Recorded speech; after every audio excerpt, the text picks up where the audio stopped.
Hi guys! Sharing our compiled adventure of Habit Hill of Albay. So Habit Hill of Albay is located in Mount Masaraga, Sitio Sabloyon, Barangay Amtik, Ligao City, Albay. So Habit Hill is a ecotourism destination, agritourism park, and a camping destination. So pumunta kami dito with our family including kids para makapaglaro sila. So ayan, pagkarating namin, umakyat kami dito papunta sa receiving area nila. Paakyat pa lang sa receiving area nila, may mga madadaanan ka ng bunga ng gulay. Ayan, makikita nyo yung mga gulay dyan sa paligid. So ito nga pala yung receiving area nila. Dito kayo magre-register or kung magre-reserve kayo ng room or magte-tent kayo. Tapos may mga souvenirs din ditong for sale at may drinks din at may foods din. Yung entrance fee pala dito is for adults 50 pesos. Kapag yung kids naman is 3 feet below, it's free. Then senior citizen and PWD is 40 pesos. So after namin magpa-register, ayun, gumala na kami dito sa Habit Hill.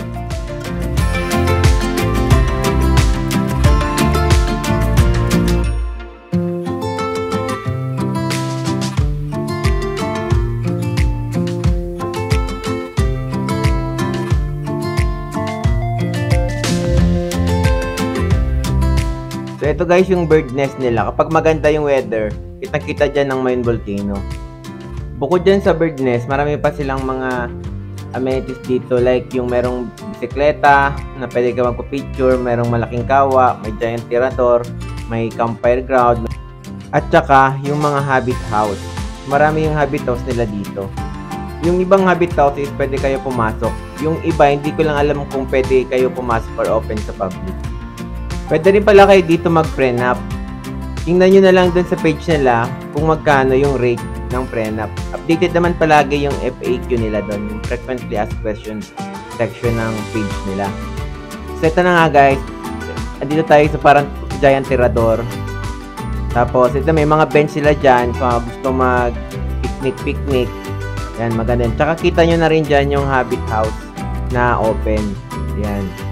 I-tour ko kayo dito sa Habit Hill. Ayan, so naglakad-lakad lang ako sa paligid ng Habit Hill. Hindi nga lang pumasok sa habit house dahil may tao. Kasi ayan, kitang-kita mo sana dyan ng Mayon. Kaso nga lang, makapal yung clouds. Hindi lumabas yung dulo ng Mayon. Kasi ayan, kung gusto nyo magmuni-muni, pwede kayo dyan sa gilid. Saka maganda dito yung weather kasi hindi siya mainit nung pagpunta namin. Hindi siya mainit sa balat kasi hindi ganun kalakas yung ng araw, yung sikat ng araw, tapos meron pang clouds. Ayun, nag-jump shot pa sila. So ayun guys, ikot-ikot lang tayo dito sa Habit Hill. So yung mga flowers pala dito, may oras na kaunti lang, may oras naman napakadami. Depende yun actually sa month. Kasi minsan yung tag-init, konti yung mga flowers. So saan meron din sa parang Groot.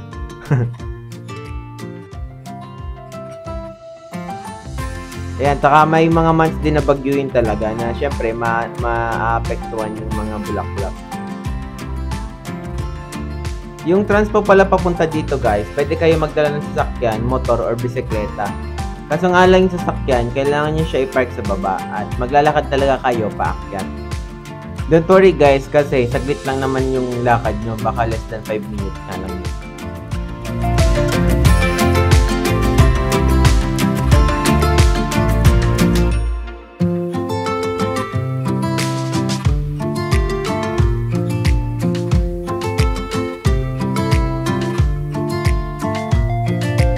So ayan guys, makikita nyo yung aerial view ng Habit Hill. So sa time pala na ito is nag-ano kami dyan, nag-try na kami mag-tagpanaw. Hindi ko alam kung ano yung Tagalog niyan. For the accommodation naman guys, meron silang Ifugao inspired hut na pwede nyo rentahan. Pwede pang overnight or pang morning trip.